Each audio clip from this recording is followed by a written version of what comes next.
5 years ago, I lived above a crack den. I worked an awful job in the adult entertainment industry. And on top of it all, I just could not stop eating. I was nearing morbid obesity, gorging myself on junk food nearly every night, and no matter how hard I tried, I just could not get things under control. Everything about my life at that time was chaos, like poetically awful. But somehow, some way, I turned my entire life around and ended up here making videos for you. Now, as of right now, it's been about 2 months since I last made a video because I recently realized that I need to make a big change to this channel. I got caught up in the whirlwind that has been being a YouTuber and I lost the plot a little bit. But in order to talk about why I've been gone, I realized that I should tell you a little bit about how and why I got here in the first place. I might need to censor a few words though, or remove some sentences because I am genuinely concerned that my life story is so ratchet, ghetto, I don't know what word to use. It's so chaotic that it may genuinely be demonetized. So the year is 2017 and my life is at an all-time low, a historic low. So low that I'm like, fuck it. It can't get any worse. I am going to quit my job with $1,000 in my bank account and I'm going to try and become an entrepreneur.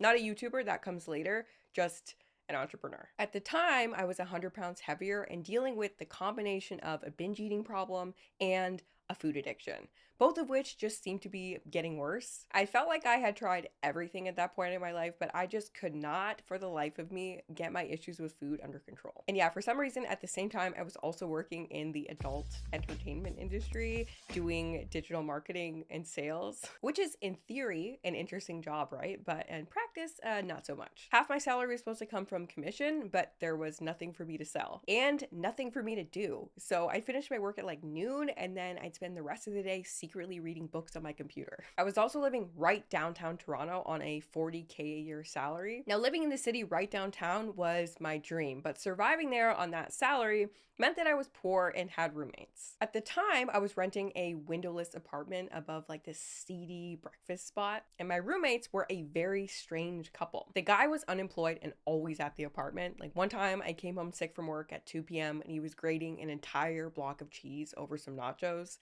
He was a very Napoleon Dynamite-esque person. And his girlfriend was okay, but she was very passive aggressive. And together they would just do weird, annoying things, such as take a 2-hour bath together every single night from 8 p.m. to 10 p.m., which often meant that I would have to go pee in the coffee shop across the street, and I'd often brush my teeth with a water bottle in my bedroom before bed. The only saving grace of this apartment was my room. My room was somehow the best room in the apartment. Not only did it have a window, but a huge window and its own entrance with a fire escape and some metal steps leading right to my bedroom door. Okay, this is it. And these are the steps leading right to my bedroom, which is relevant to the story. But the main issue with this living situation was the building next door called the Meeting Place. The Meeting Place was essentially a community center designed for homeless people to have somewhere to hang out. But they weren't really hanging out so much as they were doing a lot of drugs. So this back alley was full of homeless people shooting heroin and smoking crack, and I could see absolutely everything from just 2 feet above them because their favorite place to do these activities was on the steps leading to my bedroom door. I've seen people inject needles. I saw too many fights to count, ridiculous fights. Bring it on! One between two men that were so out of it that one had a plastic orange juice bottle and the other had a baseball bat. And the guy with the plastic orange juice bottle won. I was woken up in the middle of the night by some crazy noise. Multiple times, and one time that noise was the sound of an orgy. I am not fucking kidding. I saw a homeless, drug-addled orgy. You know what that's called when they do that in there? It's called a soup kitchen. It's pretty rough stuff. I don't think I can say this, but I'm trying to. I wasn't kidding when I said that this might be demonetized. And one of my best qualities as a human being is that I'm extremely optimistic. So at first, I thought this was all fine and good. I figured, hey, at least I have funny stories to tell. But at some point, it stopped being funny. It started to really wear me down. Probably around summertime when people were just like everywhere all the time. I'd come home from work and try to go up the steps that led to my bedroom and people would be sitting on them shooting up. And they would leave garbage, crack pipes, syringes, and urine all around the steps leading to my bedroom. There was just constantly these like insane incidents going on, and eventually I was at such a breaking point that one night I was walking back through the alleyway and there was these three men smoking crack, and they started yelling, and I thought they were yelling at me, and I just snapped. I was like, what the fuck are you saying to me? Like, to three guys smoking crack in an alleyway. I did that. They were like, whoa lady, we're not talking to you. But you could see where my mental state was at, that I thought that that was a good idea. So here's my life at that time. I live beside a crack den. I randomly work in the porn industry. And on top of it all, I'm hopelessly addicted to food. And one night, I lay down on my bed after eating an entire bag of Doritos and smoking a joint. And I'm ironically listening to a motivational Tony Robbins YouTube video, like staring at the ceiling with tears in my eyes, when suddenly a new video starts playing, and I hear the distinctive and magical voice of Earl Nightingale. I'd like to tell you about the strangest secret in the world. And whatever Earl Nightingale said in that video, combined with what I was reading in Tony Robbins' Awaken the Giant Within at that time, led me to decide that I was gonna do whatever it took to change my entire life. I was like, I'm gonna figure out this binge eating thing. I'm gonna figure out this food addiction. I'm gonna quit my shitty job, and I'm gonna get the hell out of here. And to make a long story short, I did. But that was the defining moment that everything started to move in a more positive direction. Within months, I quit my job. Well, technically I got fired, but long story. But I quit with $1,000 in my bank account to start a business with my boyfriend, who's still my boyfriend. And it wasn't YouTube, it was a social media marketing agency. I did cold calls to Toronto businesses, and I had my first client like within a week. I got out of that awful apartment, and at the same time, I started tackling my weight. Now, I had tried to lose weight and stop binge eating a million times before unsuccessfully, so I thought, okay, I'm missing something. And being that I was reading Tony Robbins at the time, I got the idea to start heavily researching behavior change. I'd already been reading about it passively for years, but this is the moment when I was like, I'm gonna read every damn book that exists on how people change until I figure out how to lose this weight. And slowly but surely, I discovered insights and knowledge that helped me change my behavior. First, I conquered the binge eating, and then I lost 100 pounds around 2018. So I think you can see why I'm so passionate about the idea that anyone can change their lives. Which brings me to my YouTube era. In December 2019, I started my YouTube channel to try and share what I learned about behavior change to try and find and help people who were in the same spot that I was. And my intention at that time was to create purely educational videos about what I had learned.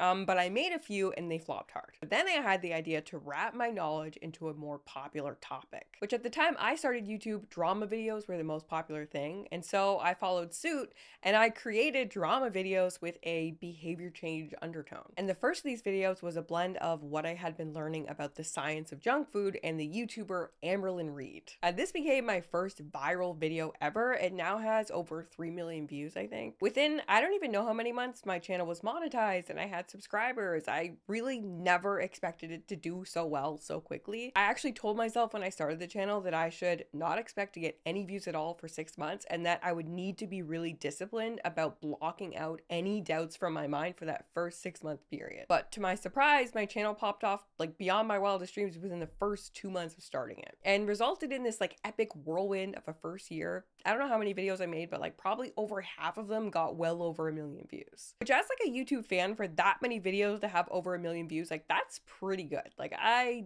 really never expected that. So my first year was amazing. My second year was a complete flop. I had no idea what I was doing. I didn't know what videos to make. I didn't know what the algorithm wanted from me. I didn't know what you guys wanted from me. Not to mention each video took so freaking long, and still kind of does, because I didn't know how to edit. I was just kind of like plodding along, figuring things out as I went. And this last year, I realized that making videos about TV shows primarily was a really reliable way of making content that you guys liked. And that was like a little bit faster and easier for me to make. And even though I don't make a ton of content compared to a ton of other YouTubers, in order to blend behavior change ideas with a TV show in a way that like doesn't totally suck, I've been kind of just like hamster wheeling it for like a long time now. And in that time period, I've had a lot of fun and I made a lot of fun stuff, but caught up in the whirlwind of making videos, which I hope you know, like I really have no idea what I'm doing, okay? I just kind of figure it out as I'm going. Caught up in that whirlwind, I feel like I lost the plots. I realized that I've been chasing views and I've been narrowing the content that I create and putting myself in like a box that no one asked me to put myself in. My videos for the past year have virtually all been about obesity TV shows or TLC or body positivity, because I know you guys like these topics and that they'll perform at least decently well. But I just can't only talk about that anymore. I spend nearly all my time reading and researching and learning extremely useful stuff. I read 7 books last month, not to mention a bajillion studies. Yet I'm so limited in what I can share because I thought that I had to wrap it into a more interesting topic for you guys to watch. And I'm not saying I'm never going to make videos about TV shows or anything like that ever again. Ironically, the next video you see from me will be about a TV show. It is a good, relatable way to talk about these topics. But I haven't been making videos because around January 15th, I'm releasing an online course I created called How to Change, about the method that I use to break bad habits and end destructive behavioral patterns. And if you're interested in hearing more about that, you can click the link in the description box, and I'll also have a video closer to the date. But in working on my course, I got to really refocus on what it was I came here to do in the first place, which was share information that helps people flourish. And it's funny, I recently realized through my research, totally accidentally, that I desperately need to start believing in myself. Like 90% of my problems in life at this point come from me not believing in myself. And the whole reason I haven't been making videos about topics like this is because I didn't believe in myself. Some of you guys know that I tried to hire a writer for the channel not that long ago. And I tried and I met some good people, but through that process, I realized that like no one can write for the channel but me. Like writing is the essence of the channel and I am the only person who can write for the channel. It's the heart and soul and it has to be me. And there's no like how-to guide on like how to create YouTube videos that like don't suck. But I feel like I've figured out a way to write videos that are entertaining, but more authentic to what I came here to do, which is help people change their lives the way I changed mine. And I think another reason it's taken me so long to get to this point is that, you know, I'm not an expert. I don't look at myself like an expert. I'm not trying to pretend like I know everything. I'm just a person also on their journey, trying to overcome their own bullshit and reading everything I can get my hands on in the process. But I realized, duh, that has value. And TV shows about obesity have actually been a great way to get that information out there. And obesity is obviously very near and dear to my heart for the reasons you know about and also some reasons that I'll maybe share one day. So I'm not going to stop making videos like that, even though sometimes I am conflicted because people misunderstand like why I talk about obesity and body positivity. I actually got invited on Dr. Phil again like yesterday to talk about body positivity. Like some people think I'm just doing this to be cruel, and like I do get it. If you just stumble upon my video, you just see me, like you don't understand that I like really connect to these stories personally. And I think I can come off as maybe someone who's kind of like prissy or something, maybe just because the way I talk and because like I look kind of like business casual or whatever, but that's just because I don't have any style and I don't know what to wear. So I can see how someone would like make assumptions without like knowing who I am and like my story and whatever, but I know why I do what I do and you guys know what I do, so I can handle a few people thinking that I'm a but all of this is to say thank you so much for being here and being part of my journey and letting me be part of your journey, and that things are changing, but like not really. There's going to be new content in addition to the old content style. Did I need to make a whole announcement about it? Maybe not, but I felt like, you know, I feel like I don't ever talk like this, so maybe I should. I'm just expanding. I want to write about whatever I want to write about so that I can share more of what I'm learning. I read so much and I only share like not even a fraction of what I discover. Not because of you, because of me. And that is going to change. That being said, I want to know what you think. So I created a survey for you to take if you want, no pressure. I just want to know about you guys, like what you like to watch, what you like about my channel, so I can keep delivering what it is you're enjoying or like the value that you're getting in a new format. But yeah, no pressure. And again, my other link in the description box about my course coming in January. If you are interested in hearing about that, you can click there. There's more information. Also, I hope you guys don't judge me for my ratchet ass life story. It is what it is.